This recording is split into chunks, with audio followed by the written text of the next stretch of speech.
कैसे हैं आप सब। उम्मीद है बिल्कुल ठीक ठाक होंगे। ये मेरे पास जो प्लांट है आप देख रहे हैं, ये है ऑर्नामेंटल स्वीट पोटैटो वाइन का प्लांट।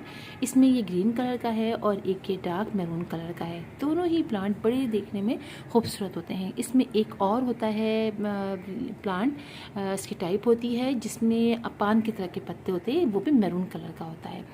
ये वो प्लांट होता है जिसके अंदर नीचे समझिए आप ट्यूबर तो बनते हैं, लेकिन ये ट्यूबर हम खाते नहीं हैं क्योंकि इसका जायका अच्छा नहीं होता है। और एक होता है दूसरा वाला जो हम खाते हैं, उसका ट्यूबर ज़रा बड़ा होता है और उसके लीव भी थोड़े से चेंज होते हैं। और ये वाले जो हैं वो सिर्फ एज ए डेकोरेटिव प्लांट अपने घर में हम ग्रो करते हैं। आप ये देखिए कलर कितने खूबसूरत है। आप इसका कलर देखिए, डार्क मैरून कलर का कितना खूबसूरत है। इसके लीव्स देखिए और साथ ही ग्रीन देखिए। तो अमूमन अगर इन दोनों प्लांट को एक साथ लगाते हैं तो देखने में ये बहुत खूबसूरत लगते हैं।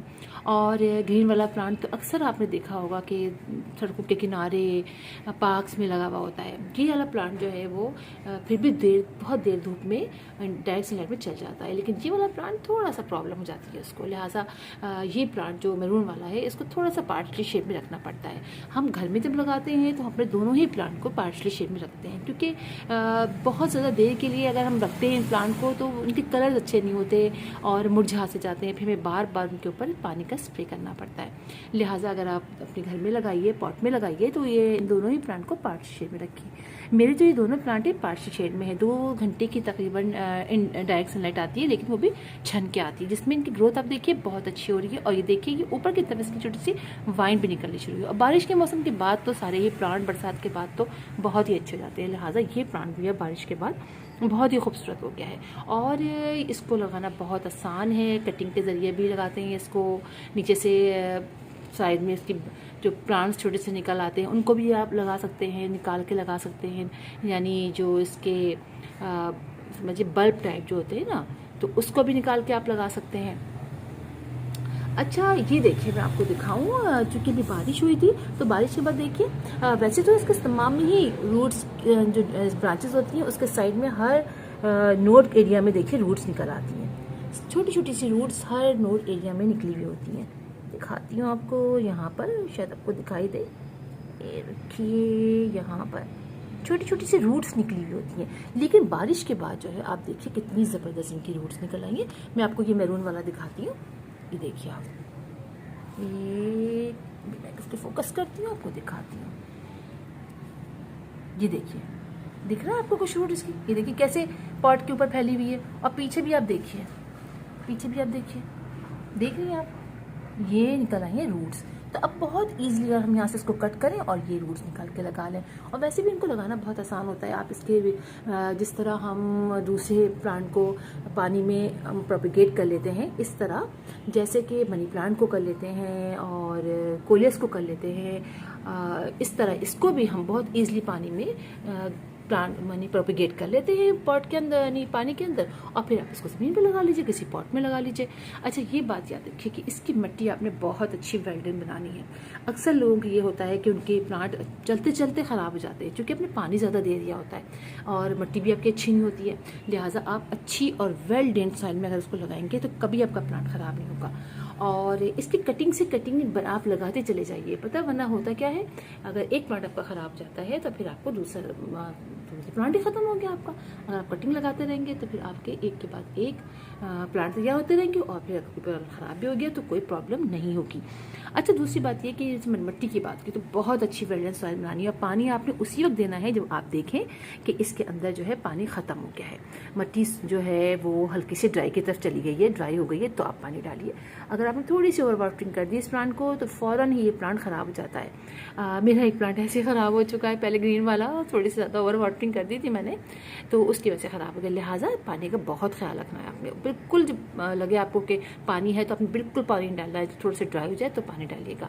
अच्छा आप इसके अंदर साल में 2 से 3 दफ़ा ड्राई फॉर्म में फर्टिलाइज़र डाल सकते हैं, बहुत ज़्यादा ज़रूरत नहीं होती। एक तो बनाते वक्त तो खूब अच्छे से फर्टिलाइज़र डाल के आप बना लीजिए और फिर आप इसको समझिए साल में 2 से 3 दफ़ा आप ड्राई फॉर्म में दे दीजिए। अगर पॉट में लगाया हुआ है तो आप महीने में एक दफ़ा लिक्विड फर्टिलाइजर दे दीजिए, वो भी खाद आ चुकी है। लीफी प्लांट है ना, तो इसके लिए आप इसके अंदर आपको कोई ऐसे फूल तो ऐसे फूल तो आते हैं इसके अंदर, पता है इसमें फूल आते हैं।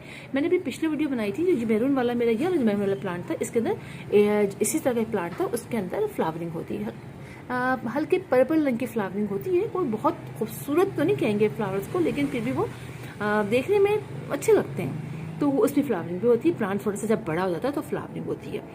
तो ये बात हो गई, हमने फर्टिलाइजर की बात भी कर ली। अब बात कर लेते हैं इस पर किसी भी पेस्ट के अटैक की। तो वैसे तो नहीं होता है, लेकिन जनाब जब अटैक होता है किसी भी प्लांट पर, किसी हमारे गार्डन में होता है, तेज़ी में वो फैलना शुरू होता है, तो बहुत सारे ऐसे प्लांट होते हैं जिन पर भी वो प्लांट मैंने से पेस्ट अटैक कर देते हैं। लिहाजा अगर आप पेस्टिसाइड का स्प्रे कर दीजिए तो बहुत ही अच्छा है। आप उन पर जब महीने में एक दफ़ा करते हैं तो एक दफ़ा कर लीजिए, 15 डेज़ में करते हैं तो 15 डेज़ में कर लीजिए। बहुत अच्छी तरीके से ये आप समझिए प्लांट आपका फिर ग्रो करता रहेगा। अच्छा, सर्दियों में ये प्लांट थोड़ा सा जो डल हो जाता है, जैसे आप समझिए वैसे तो गर्मी का प्लांट है, लेकिन बहुत ज़्यादा गर्मी पड़ती है तो भी ये ख़राब होना शुरू आता है। मेरा आप देखिए बीच में कराची में बहुत गर्मी पड़ने लगी, तो आप देखिए इनके लीव्स कैसे होने लग गए, देख रहे हैं आप। हालांकि मैंने एक पार्शल शेप में रखा हुआ था, लेकिन मैंने फिर अंदर टच नहीं किया। मैं कहा चलिए 2-3 दिन में मैं चेक करूँगी कि बहुत ज़्यादा ये ख़राब हो रहे होंगे तो मैं हटा दूँगी, लेकिन जनाब थोड़ा सा बर्दाश्त कर गई है, मैंने छोड़ दिया, क्योंकि नई नई इसमें ब्रांचेस भी निकलनी शुरू हो गई। ये देखिए आप, ये देखिए ये इसकी नई ब्रांच निकल रही है, देख रहे हैं आप, ये देखिए ये इसकी, ये सारी इसकी नई ब्रांचेस निकल रही है, देखिए यहाँ पे। तो मैंने फिर पिंचिंग भी कर दी थी। पिंचिंग भी आपने बहुत ज़रूरी करनी है, आपने बुशी बनाना है, आप इसकी पिंचिंग करते रहिए तो जगह जगह से ब्रांचेस निकलती रहेंगी और ये बड़ा होता रहेगा। आपने यकीनन मैंने देखा होगा, मैं छोटा सा ये ग्रीन वाला प्लांट लाई थी और आप देखिए कितना बड़ा हो गया। तो मैंने इसकी बहुत सारी पिंचिंग की है, जिससे ये बड़ा होता चला गया है, फैलता चला गया है, यानी इसकी बहुत सारी ब्रांचेस निकल आई हैं। तो पिंचिंग बहुत ज़रूरी है। और बस ये बातें हैं इसकी थोड़ी सी, जो आप केयर कर लेंगे तो ये बहुत खूबसूरत प्लांट आपके घर में ग्रो करेगा। अच्छा, आप लगाइए ना तो दोनों साथ ज्वाइन करके लगाइए, यानी मैरून और ग्रीन का कॉम्बिनेशन बड़ा खूबसूरत लगता है। तो फिर इंशाल्लाह आप लोगों से मुलाकात होगी। अच्छा, मैं बता तो रही थी आपको सर्दियों में, हाँ ये तो बताया ही नहीं, सर्दियों में ये प्लांट थोड़ा सा जो है वो समझिए डल सा हो जाता है। तो सर्दियों में आप इनको रखिए ऐसी जगह पे जहाँ पर थोड़ी डायरेक्ट सनलाइट आ जाए 2 से 3 घंटे की सुबह की, ताकि इसको थोड़ी सी मिल जाए। मतलब गर्मी सर्दी में अक्सर होता है डल हो जाते हैं, पत्ते गिर जाते हैं, हम समझते हैं प्लांट ख़राब हो गया। उस वक्त आपने बहुत देख कर पानी डालना है, आपने बहुत ज़्यादा पानी नहीं डालना है कि आप पानी डाले जाएँ नहीं। सर्दियों में आपने थोड़ा सा इसको खुदाई भी कर दीजिएगा, गुड़ाई कहते हैं जैसे, वो कर दीजिएगा, लेकिन गुड़ाई इतनी दूर कीजिएगा और थोड़ी सी कीजिएगा, बहुत गहरी मत कीजिएगा, वरना फिर हो सकता है कि आपके प्लांट के ये जो जड़ें हैं वो डैमेज हो जाएं। तो इस तरह आप कीजिएगा। तो धूप में आप इसको रख दीजिएगा। सर्दियों की, गर्मियों की मैंने आपको बताया पार्शल शेड में रखिएगा आप, इस तरह से कीजिएगा। और अब मैं भी लगाने जा रही हूँ इसकी कटिंग्स, इसलिए कि जिससे कैसे कटिंग लगाते जाएंगे ये प्लांट और बुशी से बुशी होता जाएगा। इस पॉट की बात कीजिए तो पॉट आप इसके लिए कम से कम 10 इंच का पॉट लीजिए, 10 इंच का पॉट बहुत बेहतरीन रहेगा। तो मैं इंशाल्लाह आप लोगों से मुलाकात होगी किसी और वीडियो में किसी टॉपिक के साथ। तब तक के लिए अल्लाह हाफिज़।